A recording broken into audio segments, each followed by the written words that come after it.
From a boycott that's rocked big box retailers to beauty brand buyouts making waves. Today, we're unpacking the hottest CPG headlines and what they actually mean for your business. Welcome back to the 2 Cents Podcast. It's your boy Reuben. We're here with my girl, Breanna Deculus. We miss you, girl. Happy to be back. Thanks for holding it down last episode. Absolutely, absolutely. We had a good time with Rodney on the show. But today we want to dive into all of the flashy CPG headlines. More importantly, who got bought and who got burned. So, girl, listen, we're going to jump right in here to Let's do my it. 2 cents. I'm fired up about this. I want to get your perspective. But your boy, Pastor Bryant, he done jumped in now. He's moved his boycott from Target over to Dollar General. And the perspective is Dollar General is in a lot of rural areas, so a lot of consumers that are black don't have access to many other stores. Dollar General is 3 times larger than Walmart and Target combined. And then he wants us to write letters. He wants us to not go to the store, and he wants to let them know that they're not doing right by black people. I want your perspective on this, and I hope you can nail it so I don't have to go off. But I would love to hear how you feel about this. Well, no, I definitely want your perspective as well. I'll definitely weigh in here.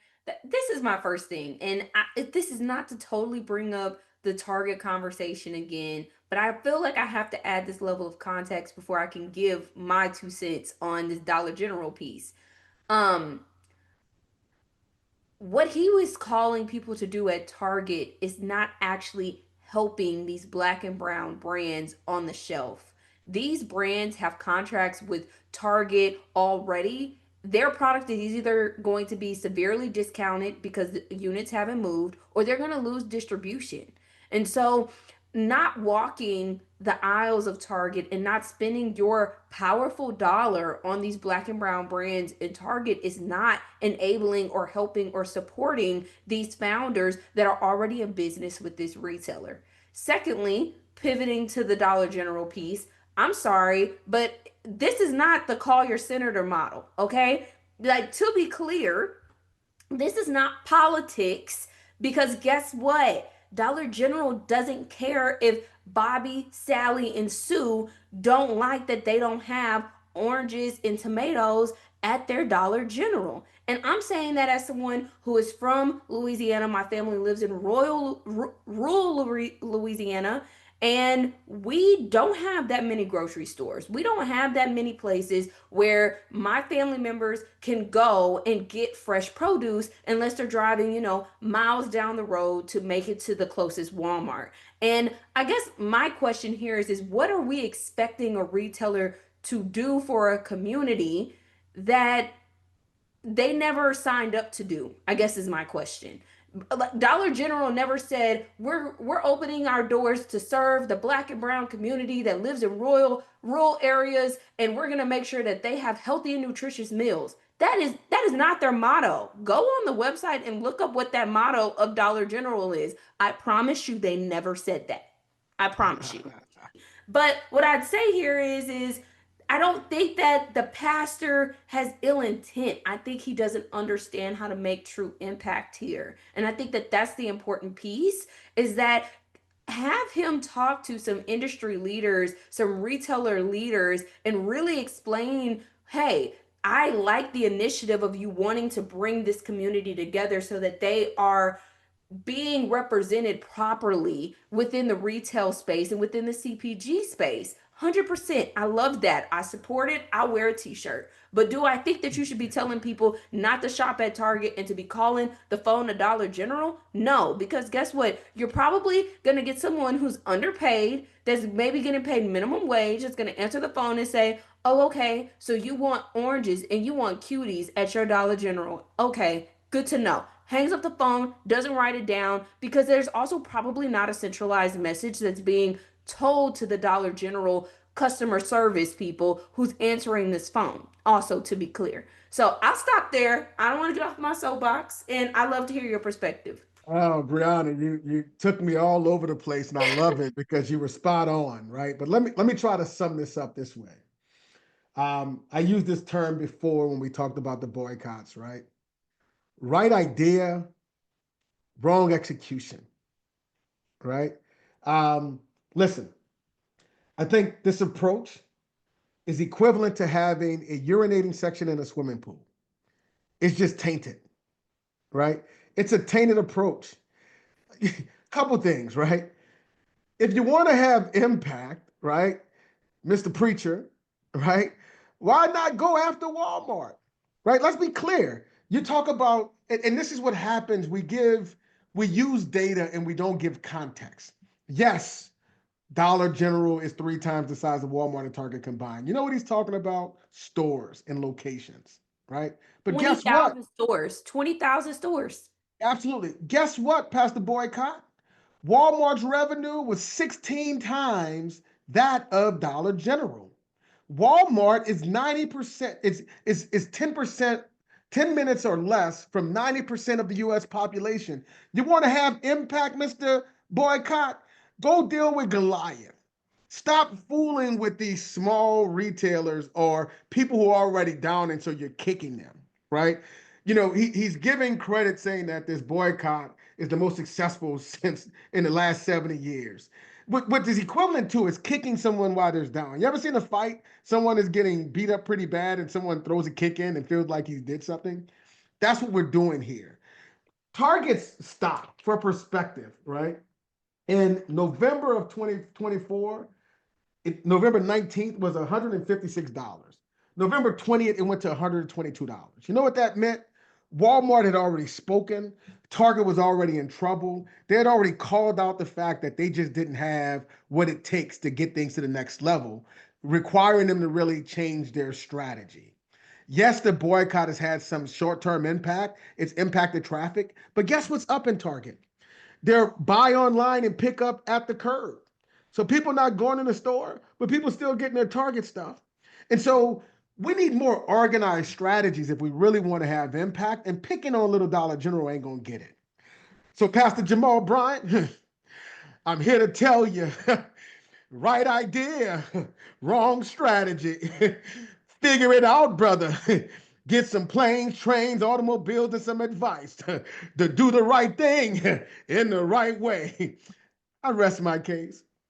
Hey, I think that you call out some very impactful things there, and I agree with you. Let's have a centralized strategy. I'm not against having a true movement happen, but understand the dynamics and what the fallout is. What is the impact?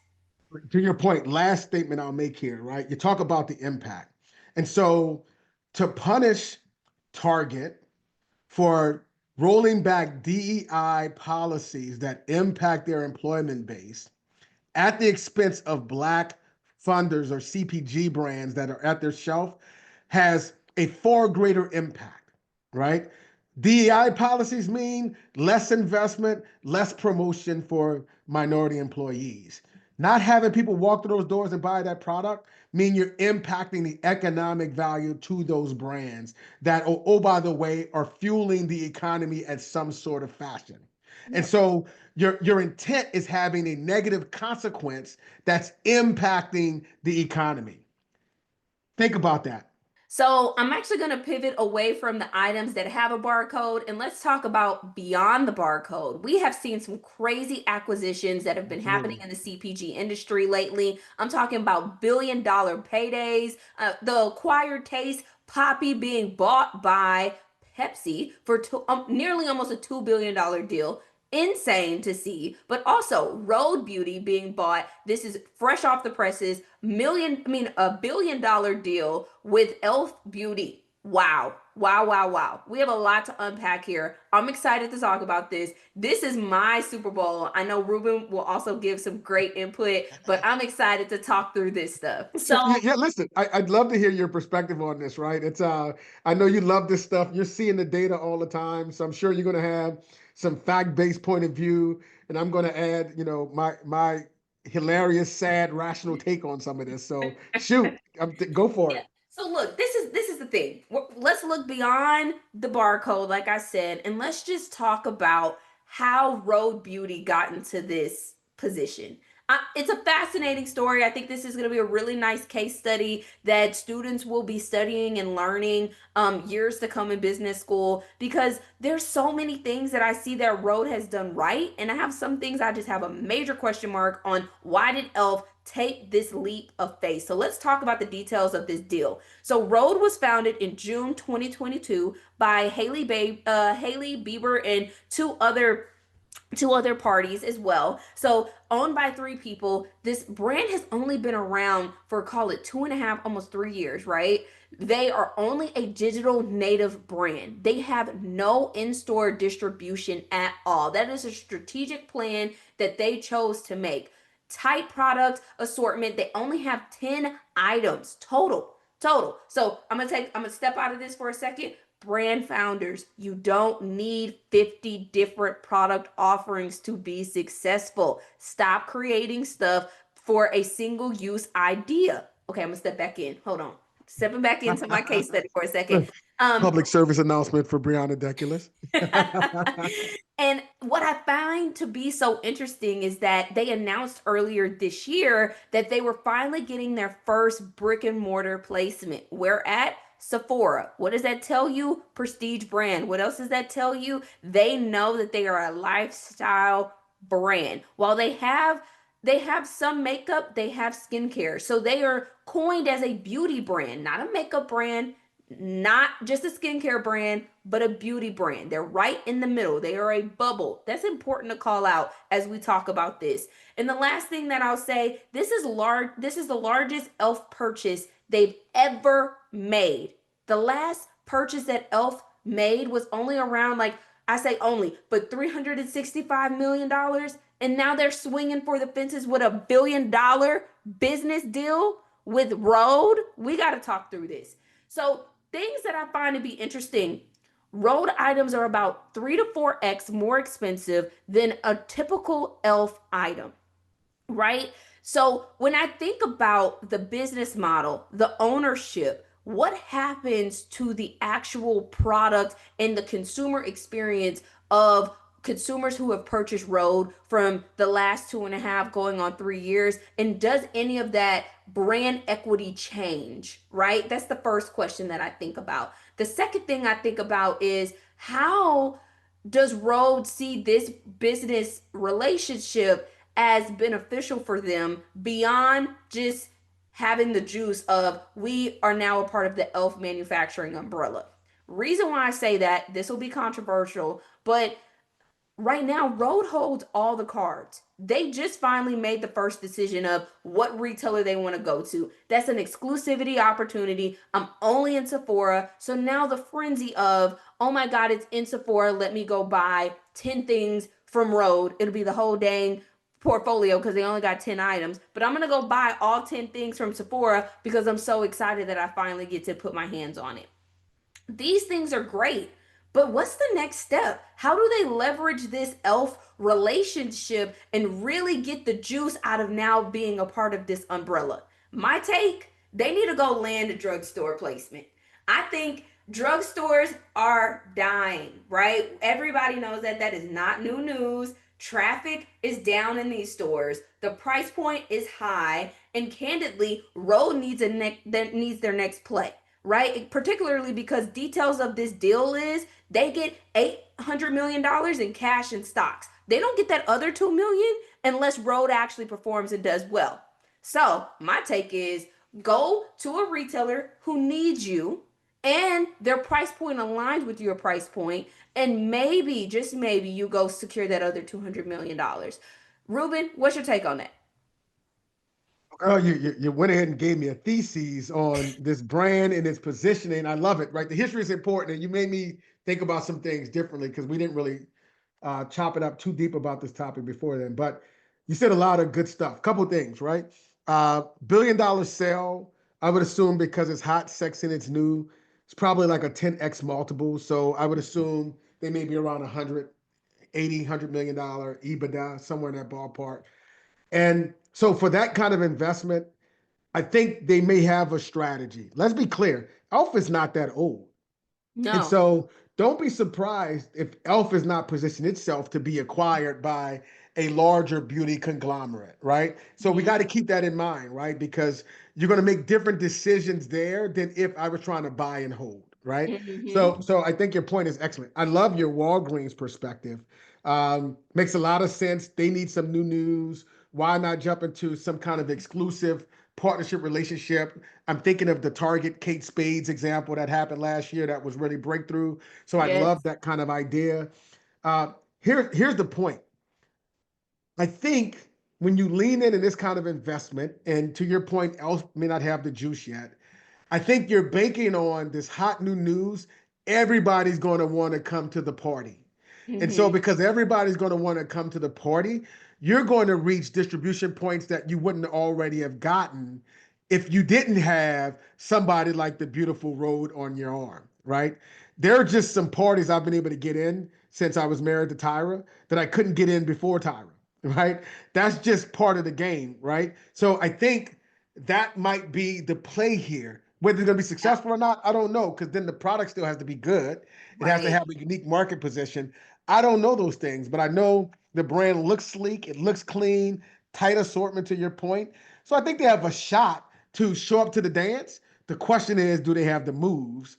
We'll see what happens, right? But I Right. love your take on it. It was interesting. But like I look at it, think about Poppi, right? Poppi is another great example where it's a cutting edge insight around people wanting to do healthier things in a more convenient fashion. Yep. Just like probiotics, prebiotics have been around for a while now, the liquid form has been growing and exploding lately.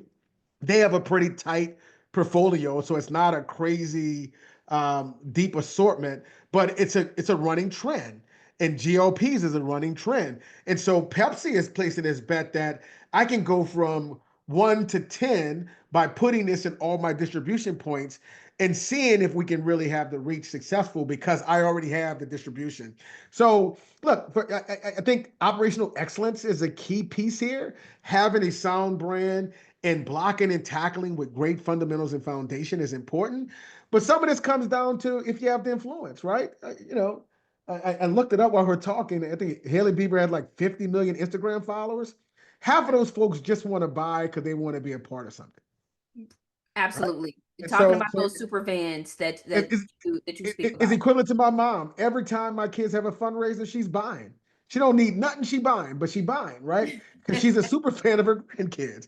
That's what's happening. And so the take for me for founders and small brands is you gotta build a community. The Yeah. bigger the community, the bigger your reach, it's the most efficient way to do that. And if you're able to do that, you're going to be able to go far and stand the test of time for the most part because you have people who are in the bed with you. And I think that what you're hitting on, particularly about the Poppy thing, as we compare and contrast Poppy versus this Rhode deal, right? Poppy makes more sense to me because Poppy started off very, very tight, just like Rhode did. The difference is that they went and they acquired distribution as a brand on their own and proved themselves a couple of times versus Yeah. taking in a buyer so quickly like Rhode did. 2.5 years in, and you're already like, payday me. I'm not judging. I'm not judging. But what Don't I'm judge. saying is that Poppy has been the number one healthiest soda on Amazon, right? They had an exclusivity deal with Target. Now you could go get Poppy from your local Piggly Wiggly, like Winn Dixie, Albertsons, Kroger, HEB. They did the work, and now they're going to take the pipeline from Pepsi to go be a global brand. That makes sense to me. I feel like Rhode had more runway if they leaned in, they landed a little bit more distribution, they proved themselves out. I think Rhode could have potentially also been another $2 billion deal, right? But also, that's about time, that's about patience, that's about also just bowing out and understanding like I've done enough and now I want the experts to come in and really run my brand. But I see both sides. I guess I'm just shocked that Rhode one was able to land almost $1 billion deal this early on, but also two that e.l.f. jumped on it this quickly and that they put so much money up front on a brand that hadn't truly proved itself out yet. I think that Yeah. that's where my shock lies in looking at these two deals in the last both of these deals have happened in the last 2 months, right? Yeah. So in two Yeah. months, we're seeing some really big acquisitions in the CPG industry. It's going to be really interesting to see what the face of new brands and what brands will be here to stay in the upcoming years. Honestly, Listen, you dropped a couple other nuggets, right? A couple things I'll do to close it and put a bow on this, right? Like $1 billion in 2.5 years.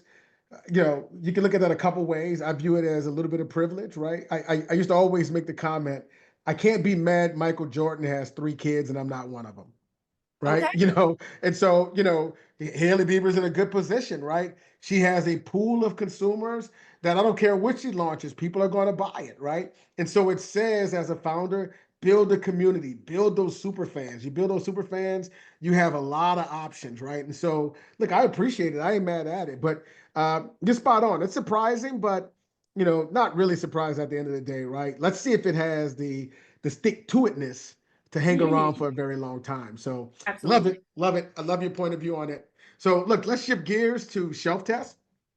This is a topic that's really, I think, it's not getting enough attention. For me, it's getting a lot of attention because it's a big take. I just read an article the other day that talked about the return policies and how consumers are really starting to exploit them, right? So um, the retailers are spending 2023 estimate like $740 billion in returns, of which like 100 billion of that is fraudulent, right? So people are like sending back boxes with nothing in them, or sending back electronics with key parts missing, et cetera, et cetera, et cetera, right? And people are getting their money because once that UPS barcode is scanned, it's saying that you returned it, so you're giving your money, and they can't really get that back. But on top of that, there's this organized crime part. When you go into retail now, everything is locked up. You've seen it in drug. Now you go to Walmart and Target, the entire personal care aisles are really um, locked up, and you need to get an associate to help you get some of your favorite products because you can't get it because it's on a secured glass. And so I'm curious on your take with this organized crime ramping up and people really taking advantage of returns, how you view that and how you think that's going to impact retail both in the short, medium, and long term. So I'd love your perspective. This is a loaded question, right? So Love it it. it it's different. It's a shock. It's uncomfortable for consumers who never experienced a locked up shelf, right? But as we think about the young adults that are going to start to transition into going into the store and buying their favorite items, it's going to be the new normal for them, right? It will be their norm. And so they may not see it as an issue as much as maybe people who've had purchase power for, more years than these younger consumers have. That's my first piece. Also, these younger consumers are often just going online and purchasing the items that they want anyway. So that's the second part of this. When I think about what the long term, short term impact, some of those thoughts come to my mind first. But in totality, what I hear and what I see here is that we need to leverage technology. We need to be leveraging all of the automated abilities that we are leveraging in other aspects of our day-to-day lives. We should be also leveraging this in our shopping and returning behaviors. What does that mean? Candidly, I don't know, but ideas are, okay, we change the return policy. Do you drop off your item at your local store or whatever the case may be, and you give that retailer 24 hours to assess, evaluate the item before they then issue your return? That's an option, right? To make sure that the item isn't damaged, it hasn't been tainted with or replaced with a broken item or whatever the case may be. That's one idea. Also, Amazon, always thinking, a few steps ahead. Amazon now has that shopping experience where a consumer scans in with their Prime membership account information, and then they go and they shop the store, and then you could just walk out and you don't go to the register. How do they do Amazon that? Go. They use AI, right? Amazon Go. They use AI to track that shopper and track what items they're picking up as they go through the store. We could 100% start to leverage something like that in these other retailers. Now, does that mean that maybe less people could be in the store at a given period of time while they perfect this? Maybe, But those are ways that retailers can really clean up, not having someone swipe a full shelf of, whatever item they're trying to steal and take to, the marketplace, for instance, right? Um, that's also an option as a way to do that. I think we have to find ways to, one, track consumers, two, track the product better, and three, also come up with a better solution for returns, because as a retailer, you owe your customer the right to return. But also, as a retailer, you own the right to clean up this leaky bucket, right? $100 billion is real money. That alone cleans up P&L issues, okay?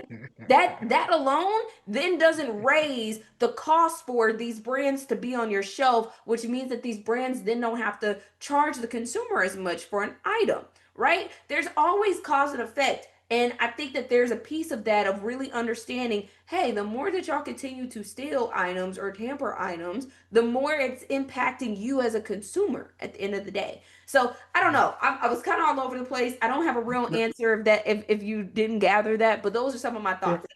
No, no, look, you again, you hit it again. I think I sum it up to one thing. It's really education, Mm-hmm. right? If we are if retailers are educating consumers on, call it, the general itemization of the things that cause their prices to increase, Mm-hmm. then you'll make better decisions, right? What do I mean by that, right? If you understand your health numbers, your blood pressure is too high, your weight is too high, more often than not, you take action, right? If you know your financial numbers are off, more often you take action. And so if consumers understand a couple things, right? That when you are now buying 10 dresses with the intention to only buy one and you return nine, that raises the cost. That's not a cost of doing business, that raises the cost. Just like tariffs raise the cost of me doing business as a retailer, and I have to pass some of that cost on to you, that's called the cost of business and doing life. But if consumers understood those behaviors, they might have different action, right? If consumers understood that the reason the products are locked up is because people keep coming in my stores and slash grabbing everything on the shelf in a basket and running out the store, selling that on the black market, that in turn shows up in a marketplace as 3P items, then consumers might not buy on 3P from Amazon.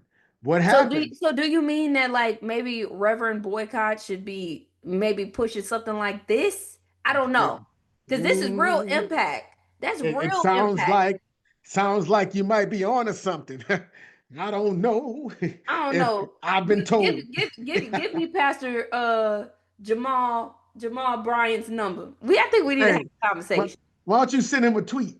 Oh Lord. Send him a tweet. Let him It's know. not even But called Twitter anymore. So I don't know if oh, it's actually a tweet or if it's a oh my bad. Send him an X.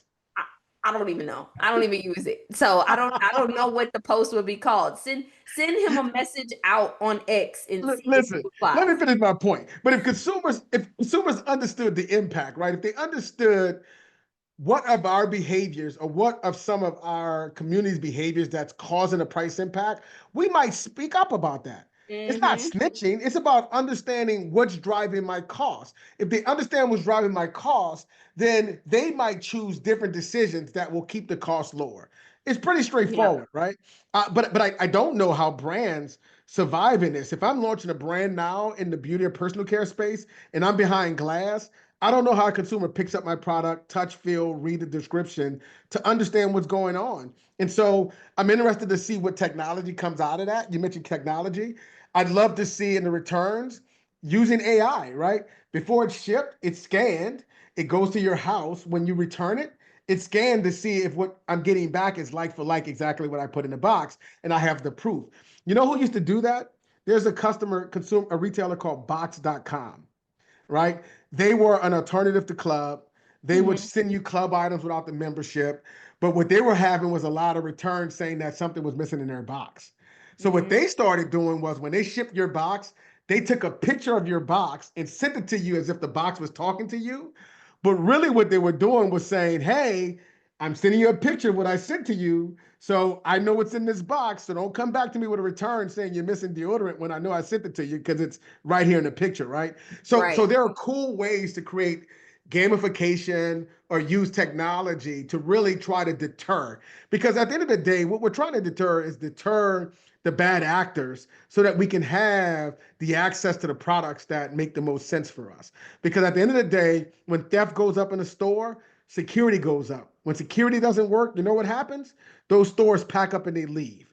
And now our community no longer has access to those goods and services at an affordable rate. And so that's why it's important that all of us as consumers really be educated on the whys so that we can take the action appropriate to be successful. Mm. It sounds like once again, there should be some movements that are going around understanding the impact of your community, the impact of something like this to your community, right? So pack a retailer packing up and leaving, we're talking about a Walmart. Guess what Walmart also has besides health and personal care products? Food, fresh Ooh, produce. oh, okay. Sounds like you want me to pass the collection plate. Maybe I need to become a preacher.